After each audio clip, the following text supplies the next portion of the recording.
Hello, and welcome to Too Close to Home. I am your host, Gina. First off, I want to give a disclaimer that everything in this podcast or video is alleged unless proven otherwise in a court of law.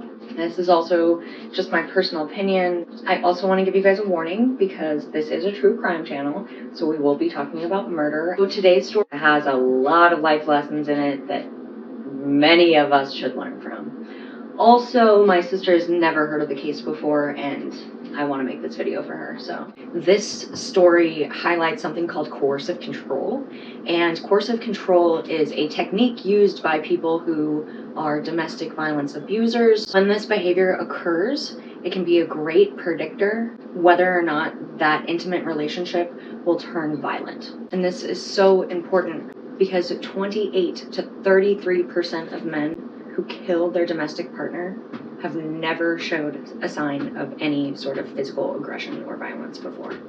So before we go further, what is domestic violence or intimate partner violence? It's basically aggressive behavior that occurs within the home, and this typically includes violence, typically involving the spouse. However, this can also occur from a guardian or a parent to a child, or anybody living together domestically, I believe. When we hear about domestic violence, a lot of people think about physical abuse, or verbal abuse. But those are just some of the tactics that perpetrators use to control their victims. There's some that are so low-key, the victim doesn't even know what's happening to them. In fact, many victims report feeling confused about the entire experience with their partner once everything is concluded. On February 3rd, 1959, a man named John Meehan was born. He had two sisters, and he grew up in San Jose, California. Reports say that his dad was a con man, and he taught John how to be a con man too.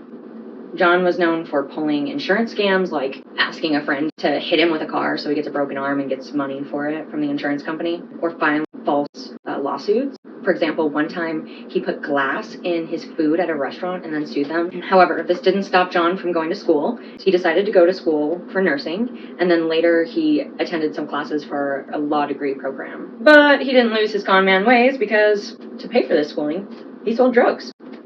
And during school, he met this girl named Tanya, and they fell in love, or she fell in love with him, because we don't really know if he knows how to fall in love.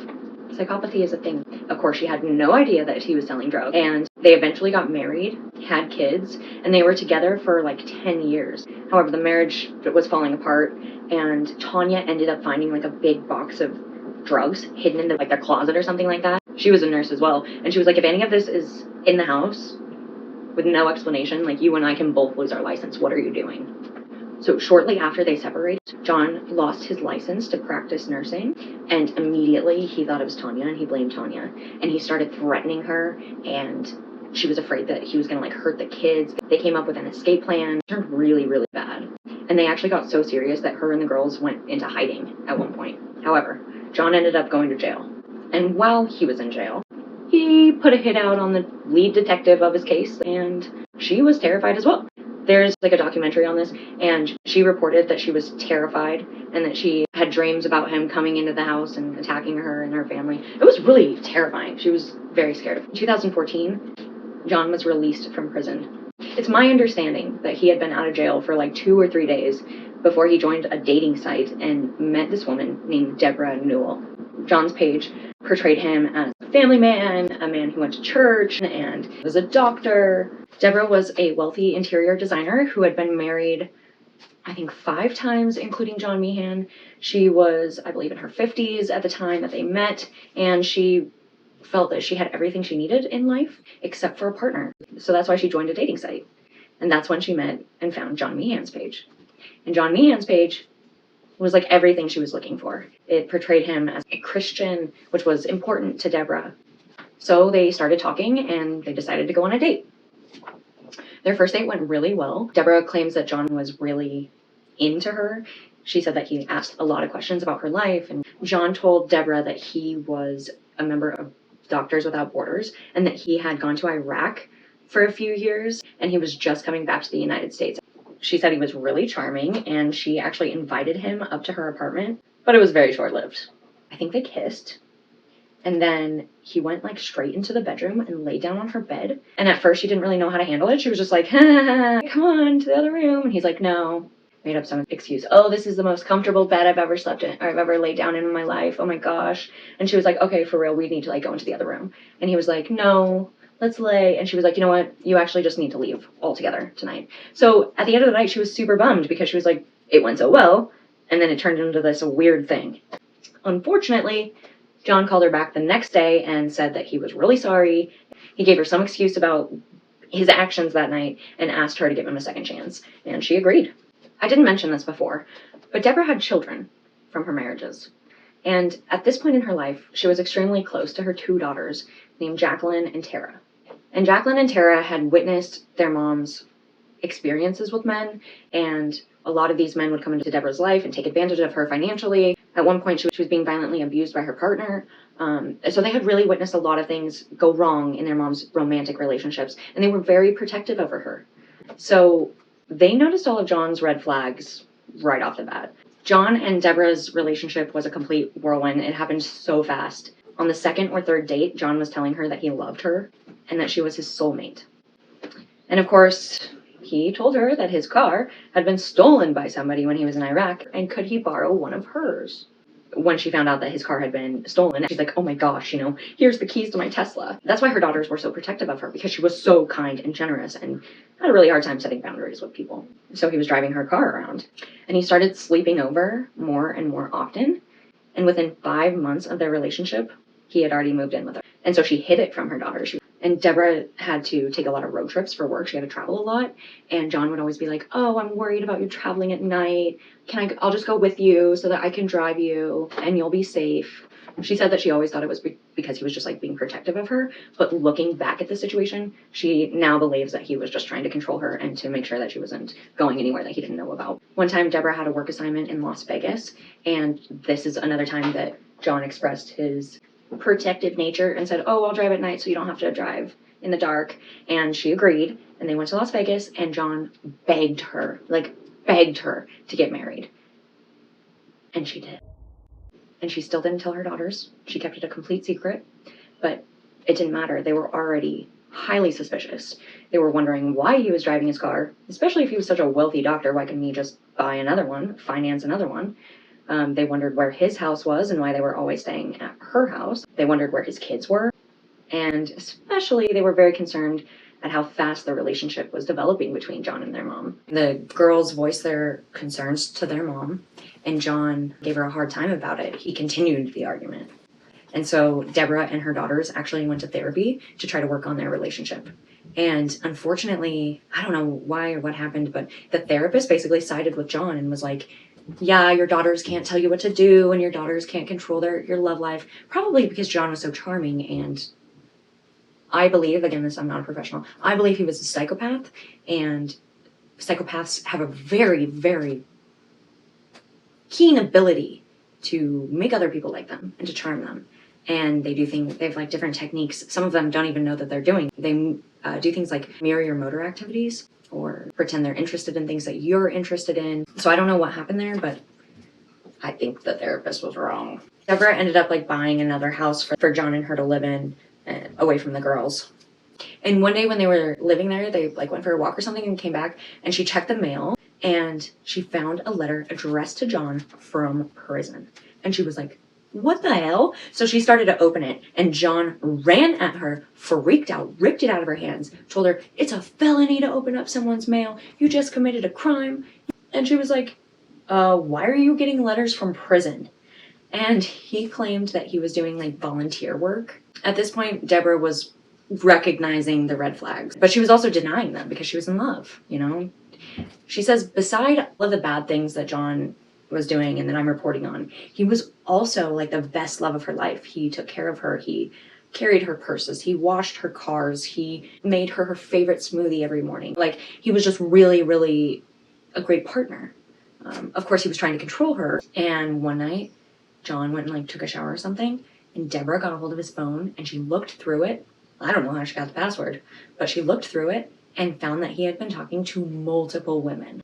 So she reached out to her daughters and told them she was finally seeing the red flags. Like, she admitted to her girls that she was seeing the red flags. Debra's older daughter, Jacqueline, she hired a private investigator to do some research on John, and she put a tracker on the car that he drove. Jacqueline found out that he was going to like 3 or 4 different doctor's offices a day, but he was only staying for like a half an hour at a time. And then he would go back to Debra's apartment and play video games all day and take a nap for 14 to 16 hours. And unfortunately, the PI validated their concerns even further when they informed the girls that John had just gotten out of prison. He had never attended medical school. He had served time in California and in Michigan for stealing narcotics from hospitals. The PI also said that he has like a track record of women who he has manipulated and taken advantage of over the years. So the girls told Debra, and Debra realized that it was time to end the relationship and contacted a divorce lawyer. And John completely flipped out. He snapped. He decided to leave messages for her, call her. He stalked her and her daughters. He was even calling Tara's job and setting up fake appointments and talking with different accents and stuff. It was really, he displayed some very odd, concerning behavior. It got to the point where she was actually encouraged to go into hiding, and she did go into hiding. And she would wear different wigs, and, you know, she was very wealthy and a fashionista, so she had to dress down, you know, in jeans or leggings like me. But after 23 days, his attitude had completely shifted. He wasn't angry. Instead, he said that he needed her, that he was all alone and had nobody.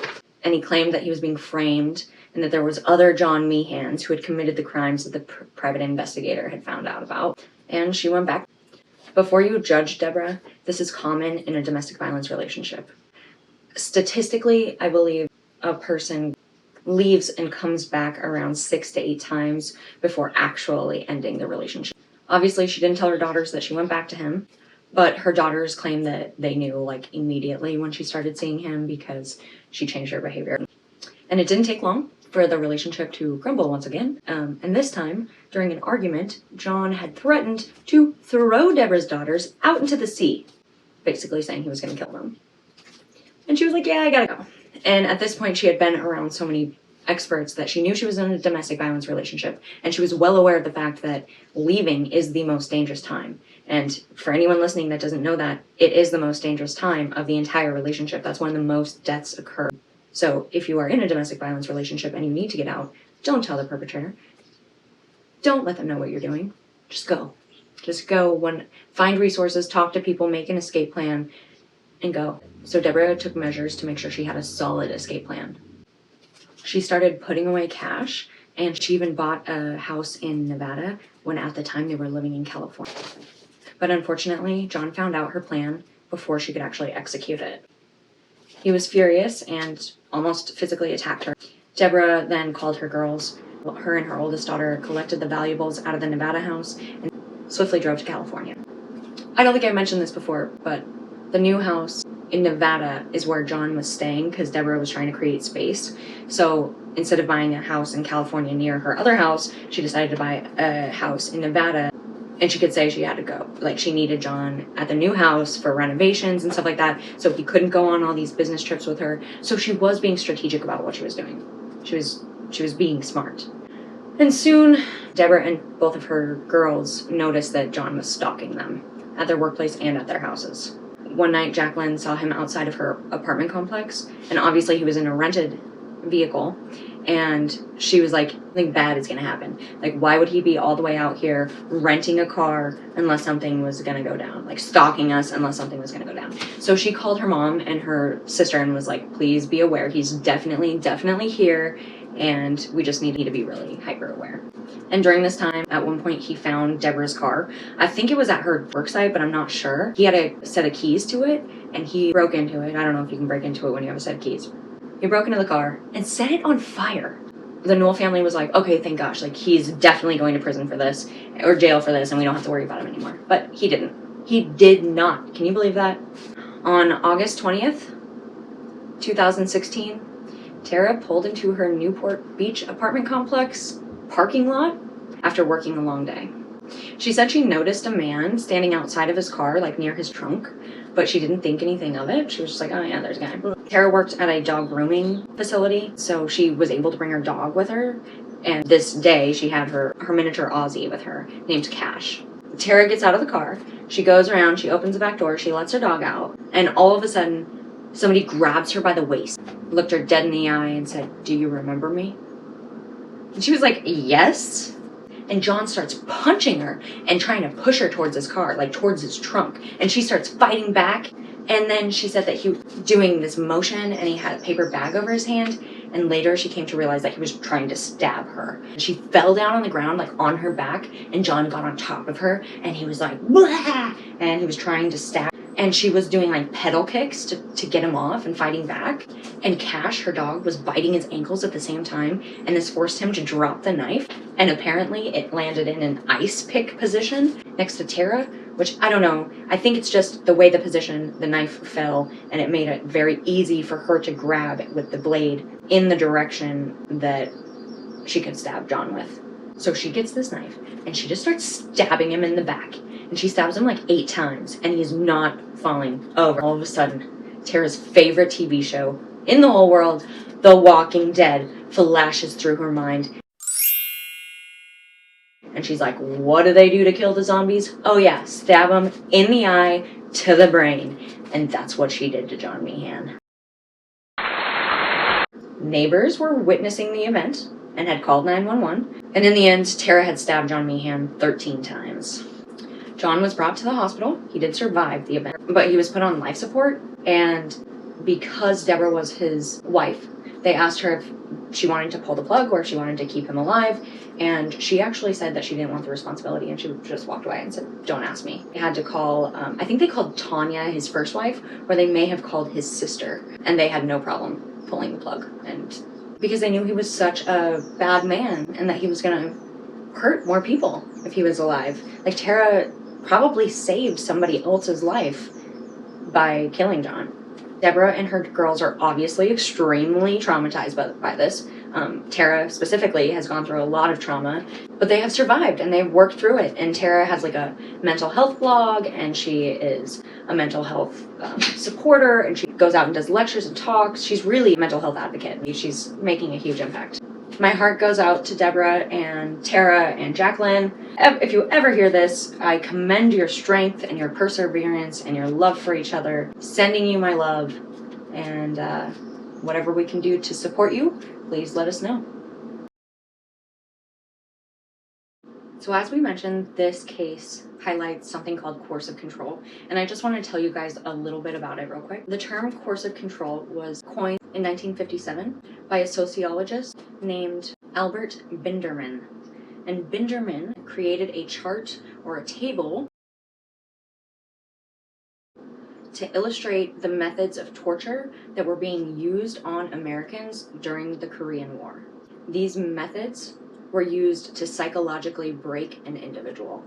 These tactics are also used by perpetrators of domestic violence. This is why it's so important to talk about. Domestic violence happens to anybody in any social class in any part of the world. Domestic violence incidents can lead somebody to have such rage that they drive into a Christmas parade or kill their children. We really need to talk about this because we need to figure out what the heck to do. We need to figure out if this is mental health, if there's other supports that we need, because people do not need to continue to die when coping skills and therapy and all of this stuff is easily accessible in this day and age. So there's 3 major components of coercive control. It's dependency, dread, and debility.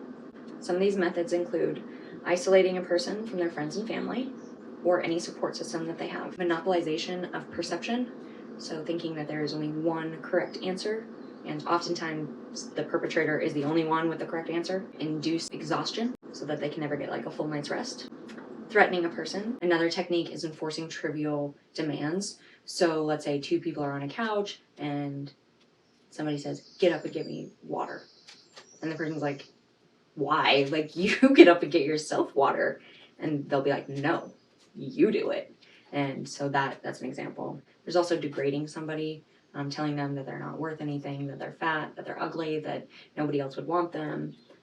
Basically like manipulating their thought patterns. Another technique is when the perpetrator acts as like omnipresent, so they're all over. So setting up cameras, putting a tracker on your car, asking for your location on your phone. Yes, people are protective, but also make sure you're not being controlled.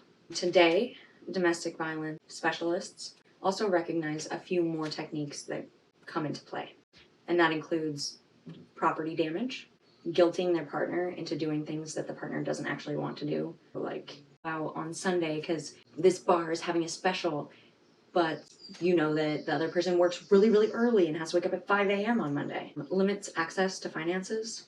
You should, I'm not a financial expert or anything, but I highly suggest at least having access to your bank account. You can download an app and it's really, really easy to, I'm sure both people could have access if they wanted.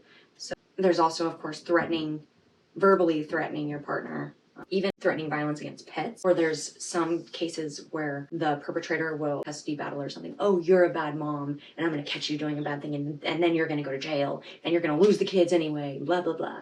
So I just wanted to go over those with you because they're very subtle and we oftentimes don't even know that they're occurring. So education is really the only thing. So stay educated. I will leave some links and phone numbers in the information box in case anybody wants to learn about this further or learn about any of these topics further. And I want you guys to stay super safe out there. Take care of yourselves, and I will see you in the next video.